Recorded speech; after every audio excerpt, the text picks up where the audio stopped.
Hello दोस्तों, welcome to AK solution. कैसे हैं आप सभी? आई होप आप सभी अच्छे होंगे। तो दोस्तों, जैसा कि आपको बताया, पाइथन प्रोग्रामिंग का ट्यूटोरियल हमारे यहाँ पे चल रहा है, जो कि आपको प्रोवाइड किया जा रहा है एके सॉल्यूशन से। सो अगर आपने अभी तक एके सॉल्यूशन को सब्सक्राइब नहीं किया है, सब्सक्राइब कर लीजिएगा एंड बेल आइकन को प्रेस कीजिएगा। एंड मैं आपको बता दूं कि देखिएगा, यहाँ पे हमारी सोशल मीडिया के लिंक मिल जाएंगे। आपको किसी भी प्रकार का कोई डाउट है या कोई किसी भी तरह से आप सजेशन लेना चाहते हैं, तो हमारी सोशल मीडिया के जरिए आप हमसे कॉन्टैक्ट कर सकते हैं। स्टूडेंट, लास्ट के लेक्चर में हमने क्या देखा था वो मैं आपको बता देता हूँ। देखो, अभी हम लास्ट के रिसेंटली लेक्चर में हम क्या देख रहे थे कि यहाँ पे मैंने बताया था आपको सेट के ऑब्जेक्ट के बारे में। ठीक है, मतलब सेट जो मेथड जो ऑब्जेक्ट होते हैं उसके मेथड के बारे में मैंने आपको बताया था, मतलब कौन कौन से मेथड हम यूज़ कर सकते हैं। आज की वीडियो में हम क्या देखने वाले हैं? आज की वीडियो में हम ऐड और अपडेट के बीच में डिफरेंस देखेंगे। फर्स्टली तो डिफरेंस क्या होता है ये देखना है, एंड उसके बाद देखते हैं यहाँ पे नेक्स्ट।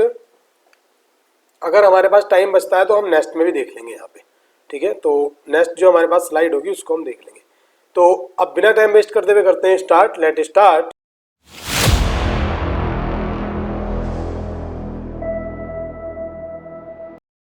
सो स्टूडेंट, मैं आ गया हूँ अपने नोट्स में, और देखिएगा यहाँ पे फर्स्टली हमें क्या देखना है, ऐड के एंड अपडेट के बीच में डिफरेंस। तो देखो, ऐड करता क्या है, मैंने आपको जैसे कि बताया था कि ऐड जो है नॉर्मल एडिशन करता है, मतलब नॉर्मल एडिशन नहीं, इसके अंदर डेटा इंसर्ट करता है। ठीक है, एडिशन में गलत बोल गया।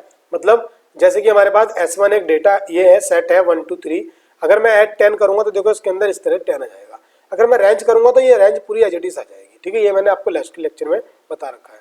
उसके बाद अगर मैं यहाँ पे अपडेट की बात करूँ, देखो ये ओनली इटरेबल पे चलता है। ये आपको क्लियर होना चाहिए कि ये किस पे चलता है, ओनली इटरेबल पे चलता है। ठीक है, और इटरेबल के जितने भी एलिमेंट होते हैं ना, वो क्या करते हैं, वो सेट के भी एलिमेंट ही बनते हैं जाके, ना कि वो पूरा ऑब्जेक्ट एज इट इज नहीं आता, एलिमेंट ही बनते हैं। इसको एग्जाम्पल के थ्रू ही मैं बताऊंगा आपको।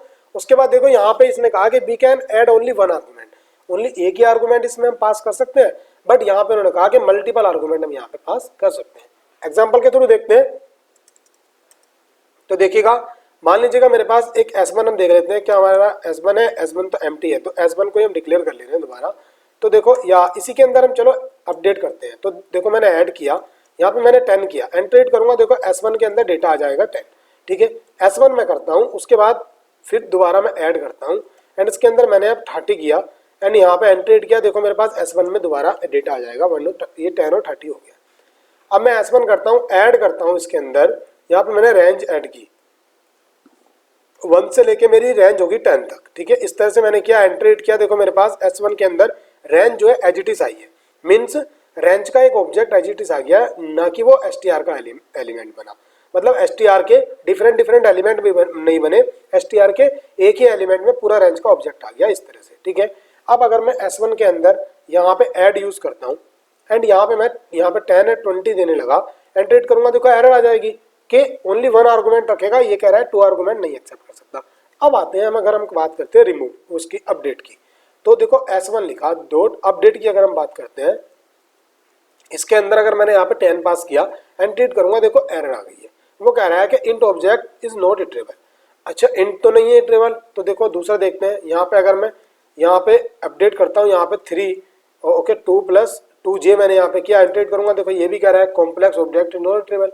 कॉम्प्लेक्स भी नहीं है, इट मीन्स यहाँ पे इटरेबल ही पास कर सकते हैं। ठीक है, तो देखो S1 को मैंने प्रिंट कराया। फर्स्टली मैंने S1 लिखा डॉट, यहाँ पे अगर मैं अपडेट करता हूँ इस तरह से, यहाँ पे मैंने रेंज लिखी, रेंज मेरी 0 से लेके कहाँ तक होनी चाहिए, 3 तक होनी चाहिए।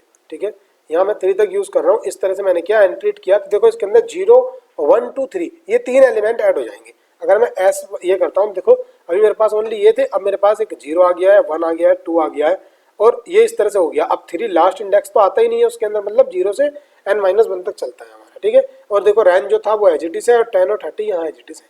इस तरह से हमारे ये होते हैं। ये देखो अपडेट था। अब अगर मैं बात करूँ इसके अंदर मल्टीपल वैल्यू स्टोर करने की, तो देखो यहाँ पे अगर मैं यहाँ पे इस तरह से करता हूँ, एंड यहाँ पे अगर मैं एक लिस्ट पास करता हूँ, देखो यहाँ पे 10 ओके, यहाँ पे क्या करते हैं हम, यहाँ पे 5 और 6 मैंने यहाँ पे पास किया। इस तरह से मैंने ये किया, एंड यहाँ पे एक सेट पास कर रहा हूँ मैं। सेट में किसका पास कर रहा हूँ, 7 और 8 का। तो देखो मैंने यहाँ पे एंट्री ओके, मेरा एरर, मैंने यहाँ 0 गलती से की प्रेस हो गई है मेरे से, कॉपी करके मैं यहाँ पेस्ट करूँगा। तो एंट्रेट करता हूँ, देखो यहाँ पे, एंड इसका करता हूँ यहाँ पे क्लोज किया, एंट्रेट किया, देखो मेरे पे यहाँ पे S1, तो मेरे पास अब यह 5 6 7 8 ये भी आ जाएंगे। देखो 5 6 आ गया, 7 8, मतलब क्या है कि लिस्ट पास तो लिस्ट हुई थी बट लिस्ट के जो एलिमेंट है वो सेट के एलिमेंट बन गए। पास तो सेट हुआ था बट सेट के जो एलिमेंट थे वो इस ओरिजिनल सेट के एलिमेंट बन गए। तो दोस्तों इस तरह से हम इसके अंदर मैंने डिफरेंस आपको बताया कि ऐसे हम ऐड कर सकते हैं, ऐसे अपडेट कर सकते हैं, ठीक है। एंड सेकेंडली हम क्या देखेंगे यहाँ पे, सेकेंडली हमको देखना है, देखो अभी यहाँ पे कंपेरिजन ऑपरेटर के बारे में देखेंगे। अच्छा आप मुझे ये बताइए कि सेट, क्या हम इसके अंदर स्लाइसिंग ऑपरेटर यूज कर सकते हैं? क्या हम सेट में स्लाइसिंग ऑपरेटर यूज कर सकते हैं? आपको कमेंट में बताना है। अच्छा स्लाइसिंग ऑपरेटर क्यों नहीं यूज कर सकते ये भी आपको कमेंट में लिखना है, ठीक है। उसको प्रॉपर आप बताइए मुझे राइट डाउन करके, क्यों हम यूज नहीं कर सकते और अगर यूज कर सकते हैं तो कैसे यूज कर सकते हैं वो आपको बताना है, ठीक है। तो देखो स्टूडेंट, उसके बाद मैं यहाँ बताने वाला हूँ, इन्होंने यहाँ पे किया वी कैन कंपेयर बिटवीन, मतलब हम सेट के बीच में कंपेयर कर सकते हैं, ठीक है।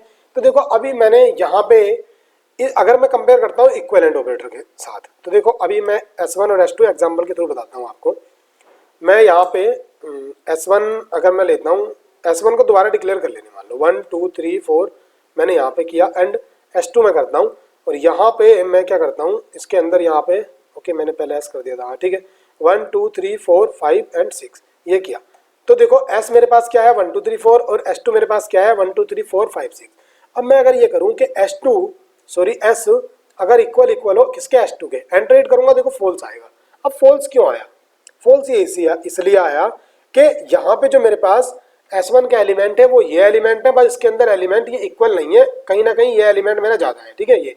अच्छा मैं अगर यहाँ पे इस तरह से कर दूँ, जो S1 है मेरे पास उसको अगर मैं डिक्लेयर कर दूँ किससे 1 2 3 4 से, या मैं ऐसे कर दूँ 3 4 या 3 2 4 1, इस तरह से मैंने किया, एंटर हिट किया। देखो मेरे पास S1 क्या है यहाँ पे 1 2 3 4 है और S क्या है मेरे पास यहाँ पे 1 2 3 4 है। तो देखो इसने क्या करा, ऑटोमेटिक इनको 1 2 3 4 ऑर्डर में कर दिया।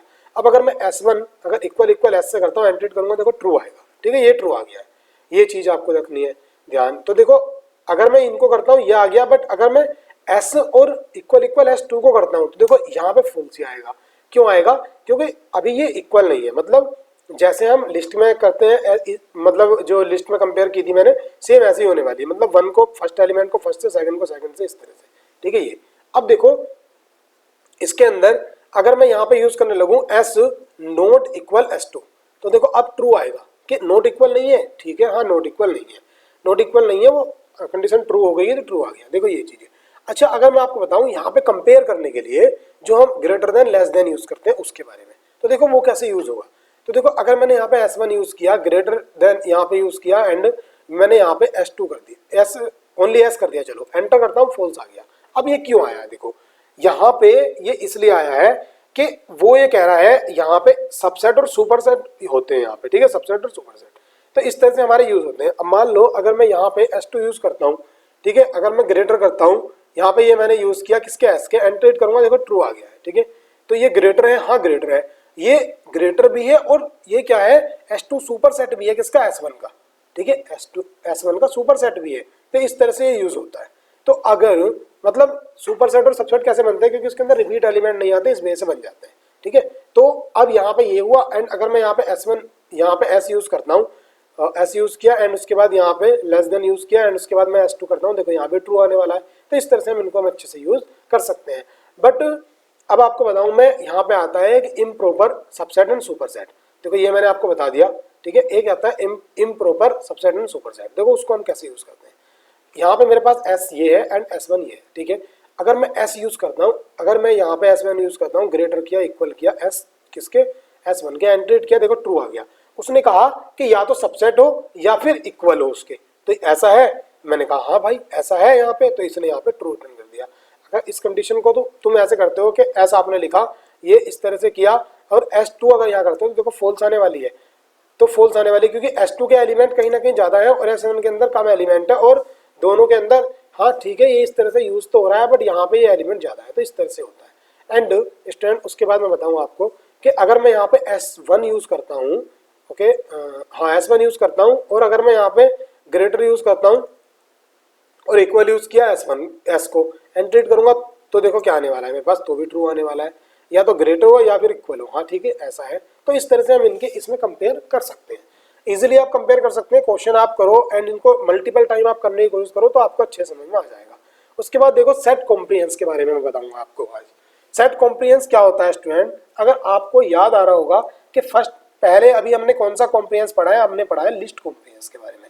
लिस्ट कॉम्प्रिहेंस तो आपने अच्छे से पढ़ रखा है, अगर आपने वो लेक्चर नहीं देखा है ना तो उसको देख लीजिए, आप समझ में आ जाएगा। तो इसके अंदर होता क्या है, देखो सेट कॉम्प्रिहेंस भी we can also use set comprehension like list comprehension, हम इसको भी यूज कर सकते हैं लाइक लिस्ट कॉम्प्रिहेंस। कैसे यूज होता था, देखो सिंटैक्स क्या था, सबसे पहले ओबीजे जो हमारा आएगा, उसके बाद लिस्ट के अंदर हम क्या करते थे, स्क्वायर ब्रैकेट लगाते थे, यहाँ पे एक एक्सप्रेशन लिखते थे, एंड उसके बाद हम क्या करते थे, फॉर लूप का यूज करते थे, फॉर एंड यहाँ पे एक जो उसका वेरिएबल लेना वेरिएबल, एंड उसके बाद हम इन ऑपरेटर का यूज करते थे, और उसके बाद हम यहाँ पे जो हमारा इटरेबल था वहाँ पे इटरेबल यूज कर लेते थे और एंड क्लोज कर देते इसको। तो इस तरह से हमारा यूज होता था। अब हम सेट में अगर यूज करेंगे तो इनकी जगह यहाँ पे हम क्या यूज कर लेंगे, यहाँ पे ये वाली ब्रैकेट यूज कर लेंगे, कर्ली ब्रैकेट, बस ये हो गया हमारा सेट कॉम्प्रिहेंस। तो देखो करके बताऊंगा, मैंने एग्जांपल बताया, देखो यहाँ पे देख लेते हैं पहले। देखो मैंने ये चेंज किए हैं, कर्ली ब्रैकेट कर दिए यहाँ पे स्क्वायर की जगह, और सेम एज इट इज वही है सेम। तो अब देखो इस तरह से हम S1 में इवल, अब मैंने चलो इवल फंक्शन को ही बता दूंगा मैं अभी आपको, S1 मैंने यहाँ पे किया, इस तरह से हम इसे यूज कर सकते हैं। पहले मैं आपको करके बताऊंगा। देखो S1 में क्या करता हूँ, डेल करता हूँ किसको, S1 को एंटरेट करूंगा। देखो S1 मैंने यहाँ पे लिखा S1 इज नॉट डिफाइंड, इसने कहा S1 डिफाइंड नहीं है। अब मैं लिस्ट कॉम्प्रिहेंस के थ्रू करना चाहता हूँ। देखो मैंने S1 किया, ठीक है, S1 के अंदर इक्वल यूज करता हूं, मैंने यहाँ पे सेट कॉम्प्रिहेंस यूज किया, एक्सप्रेशन मेरी क्या आ गई है, यहाँ पे EVAL में यूज करता हूँ, और इसके अंदर मैंने यहाँ पे X यूज किया, देखो इस तरह से यूज किया, एंड ओके, एंड मैंने यहाँ पे 4 यूज किया, 4 के बाद मैंने यहाँ पे X यूज किया, और उसके बाद इन यूज किया, एंड यहाँ पे इनपुट यूज कर लिया, इस तरह से यूज कर लिया है। या चलो इनपुट यूज नहीं करते, यहाँ पे रेंज यूज कर लेंगे, 1 से 10 तक मैंने यहाँ पे रेंज को यूज कर लिया है। यहाँ पे यूज इस तरह से करते हैं। अब देखो मैं एंटरेट करूंगा, यहाँ पे मेरे पास होने क्या वाला है, एंटरेट करता हूँ, तो देखो अब इसमें हुआ क्या होगा, AVL का ये यहाँ पे EVAL का मतलब क्या है वो मैं अभी आपको बताऊंगा। फिलहाल आपको यहाँ ध्यान देना है, जैसे लिस्ट कॉम्प्रिहेंस था ऐसे ही सेट कॉम्प्रिहेंस है कि पहले एक एक्सप्रेशन आ गई, X जो है हमारी एक एक्सप्रेशन है, 4 यहाँ पे 4 यूज किया, X यूज किया, यहाँ पे इन ऑपरेटर यूज किया, उसके बाद रेंज दे दी। देखो 1 से 9 तक के एलिमेंट S1 में आ गए होंगे। अगर मैं यहाँ पे S1 को प्रिंट कराता हूँ तो देखो 1 से 9 तक के एलिमेंट हमारे आ गए होंगे, ठीक है, 1 से 9 तक के एलिमेंट आ गए, आराम से इनको हम यूज कर सकते हैं, ये चीज हो गई, ठीक है। ऐसे हम इसको यूज करेंगे डिक्लेयर करने के लिए। अच्छा, आप यूजर से इनपुट लेना चाहते हैं तो आप कैसे करेंगे, देखो मैं यूजर से इनपुट लेना चाहता हूँ, मैंने कहा जो यूजर से इनपुट आएगा वही मैं प्रिंट करा दूंगा। तो देखो मैंने इस तरह से यहाँ पे सेट कर्ली ब्रैकेट का यूज किया, मैंने यहाँ पे EVAL यूज किया, इसके अंदर मैंने X यूज किया, ठीक है, एंड यहाँ पे 4 यूज किया, X किया, इन किया, उसके बाद मैं यहाँ पे इनपुट यूज करता हूँ, ठीक है। इनपुट के अंदर मैंने यहाँ पे लिखा enter the data separated by space, मैंने यहाँ पे स्पेस यूज कर लिया है, एंड इस तरह से मैं इसको क्लोज किया। डॉट स्प्लिट कर लेंगे इसको, हम स्प्लिट किसमें हम करेंगे, स्प्लिट हम कर लेंगे इसको, ओके, इसको हम स्प्लिट कर लेंगे जो हमारा स्पेस है, स्पेस की हेल्प से, क्योंकि मैंने डेटा इनपुट किस में करा रहा हूँ, स्पेस में हम करा रहे हैं स्पेस से, ठीक है। ये आया, एंट्रेट करूंगा, देखो मेरे पास यहाँ पे मैसेज इसका इनपुट वाले का, ओके, ये क्या हुआ है, हाँ ठीक है, तो यहाँ पे मेरे को प्रिंट एफ का ब्रैकेट ही क्लोज कर देना है। तो देखो एंट्रेट करता हूँ, यहाँ पे मेरे पास जो डेटा आया है सेपरेटेड बाई स्पेस से आया, तो देखो मैंने यहाँ पे 10 किया, 20 किया, 30 किया, एंड 40 किया, एंड 50 किया। तो देखो एंट्रेट करूंगा, मेरे पास डेटा एक सेट के अंदर आ गया, 10, 20, 40, 50 एंड यहाँ पे 30, इस तरह से मेरा डेटा आ गया है, ठीक है। अब ये इंटीजर की फॉर्म में आया है, यहाँ सॉरी स्ट्रिंग की फॉर्म में आया है ये डेटा पूरा मेरे पास। तो इस तरह से हम इसको यूज कर सकते हैं। अच्छा, और भी कन्वर्ट कैसे करना है वो मैं आपको प्रॉपर बता दूंगा। तो देखो इसके अंदर हुआ क्या था, पहले मैं आपको ये बता देता हूँ, ओके, इसके हम थोड़ा सा एक लाइन में कर देते हैं इसको। तो देखो यहाँ पे क्या, सबसे पहले ये इनपुट आएगा, इनपुट उसके बाद स्प्लिट हो जाएगा, जो जहाँ पे से स्पेस मिलेगा ना वहाँ से स्प्लिट हो जाएगा, 1 बाई 1 एलिमेंट X के अंदर आए, एंड उसके बाद यहाँ पे AVL के थ्रू, AVL क्या करता है, देखो स्टूडेंट, EVAL करके जो होता है इसके अंदर क्या होता है, इसका ये इस तरह से होता है कि यहाँ पे एंड X हम यहाँ पे यूज करेंगे, और ये इस तरह से। अब जो भी डेटा स्ट्रिंग के अंदर होगा ना इस तरह से, जैसे कि स्ट्रिंग के अंदर 1 2 3, तो उसे वो उसकी एक्चुअल डेटा में दे देगा, ठीक है। एक्चुअल डेटा में कैसे दे देगा, जैसे कि मैंने AVL यहाँ पे यूज किया, इसके अंदर मैंने 1 2 3 दिया, तो देखो एंट्रेट करूंगा, यहाँ पे मेरे पास 1 2 3 आएगा, ना कि स्ट्रिंग। देखो स्ट्रिंग यहाँ पे रिटर्न नहीं हुआ। तो अब हम इसमें अगर हम देखो, जब हम चाहते हैं कि एक स्ट्रिंग देना, देखो EVAL मैंने यहाँ पे किया, अब मैं चाहता हूँ यहाँ पे AKSD देना, तो अगर मैं यहाँ पे AKHD दूंगा इस तरह से, यहाँ पे मैंने अगर AKHD लिखा तो देखा एंटर करूंगा एरर आ जाएगा। वो कह रहा है AKHD नॉट डिफाइन। AKHD है क्या उसे पता ही नहीं। क्यों? क्योंकि वो एक स्ट्रिंग में इनपुट ले रहा है, स्ट्रिंग के अंदर की वैल्यू को वो एक्चुअल वैल्यू में वो करता है। देखो ये जो इंटीजर था ये भी तो उसने स्ट्रिंग के अंदर ही लिया था, बट यहाँ पे भी वो स्ट्रिंग के अंदर ही लेगा। तो अब हम अगर हम स्ट्रिंग में स्ट्रिंग इनपुट देना चाहते हैं तो हम क्या करेंगे, तो यहाँ पे AVAL मैंने यहाँ पे किया, ये किया, एंड इसके अंदर मैं AKHD लिखता हूँ। ओके, मैंने यहाँ पे इस तरह से यूज किया एंड देखो अब मैंने क्या किया है, सिंगल कोमास के अंदर एक स्ट्रिंग इनपुट लिया है। तो अब एज इट इज ये आएगा, एंटर करूंगा, देखो यहाँ पे AKHD, अब ये इंटीजर इस स्ट्रिंग में आया, सॉरी इंटीजर में नहीं स्ट्रिंग में। तो जब हम इनपुट लेते हैं ना तो इनपुट लेने के बहुत काम आता है ये वाला। यहाँ पे चाहता तो मैं इंट कर देता, अगर मैं इंट यहाँ पे करता ना इस तरह से, यहाँ पे इंट करता तो प्रॉब्लम क्या आती है, इंट में डेटा आता। अगर वो str करता टर्मिनेट कर जाता एरर आ जाती। तो इस वजह से हम इसके अंदर AVL यूज करते हैं, किसी भी टाइप का डेटा हम इनपुट ले सकते हैं। तो देखो यहाँ पे आपको कैसे इनपुट ले सकते हैं वो भी आपको आई होप समझ में आ ही गया होगा। मैं ज्यादा जोर इस पे इसलिए नहीं दूंगा क्योंकि मैंने पहले लिस्ट कॉम्प्रिहेंस आपको बता रखा है, और लिस्ट कॉम्प्रिहेंस के जैसा ही यहाँ पे सेट कॉम्प्रिहेंस है, जिससे कि आप डेटा इनपुट ले सकते हैं, कोई प्रॉब्लम नहीं आने वाली है इसके अंदर। ठीक है स्टूडेंट, आई होप आपको अच्छा लगा होगा लेक्चर। एंड देखिएगा आगे हमारे पास प्रैक्टिस क्वेश्चन होने वाले हैं जो कि हम देखेंगे नेक्स्ट लेक्चर में। तो नेक्स्ट लेक्चर में मैं आपको ये बताऊंगा प्रैक्टिस क्वेश्चन। एंड स्टूडेंट आज के लेक्चर में अगर आपको कहीं पे भी छोटी सी भी प्रॉब्लम है तो आप हमको कमेंट के जरिए बता सकते हैं, जिससे कि मैं कोशिश करूंगा कि मैं आपको अच्छे से क्वेश्चन सोल्व करा सकूं, आपके जो टॉपिक है वो क्लियर करा सकूं। सो स्टूडेंट अगर आप चाहते हैं कि आपको क्वेश्चन सोल्व करने हैं और आपको क्वेश्चन नहीं मिल पा रहे हैं, आपको प्रॉब्लम नहीं मिल पा रही है, तो देखिएगा आप आइए हमारे AKHD सोल्यूशन पे, यहाँ से व्हाट्सएप नंबर आपको मिल जाएगा एंड यहाँ से सोशल मीडिया के जरिए आप हमसे कॉन्टैक्ट कीजिएगा, जिससे कि मैं आपको क्वेश्चन प्रोवाइड करा दूंगा, क्वेश्चन की एक PDF दे दूंगा, जिससे कि आप उसको सोल्व कर सकते हैं। ठीक है, और अपनी कोडिंग इनहेंस कर सकते हैं। सो अगर लेक्चर आपको अच्छा लगा हो, लेक्चर को ज़्यादा से ज़्यादा शेयर करना है, वीडियो को लाइक करना है एंड चैनल को कर लेना subscribe. So thanks for watching, मिलते हैं नेक्स्ट वीडियो में, टेक केयर।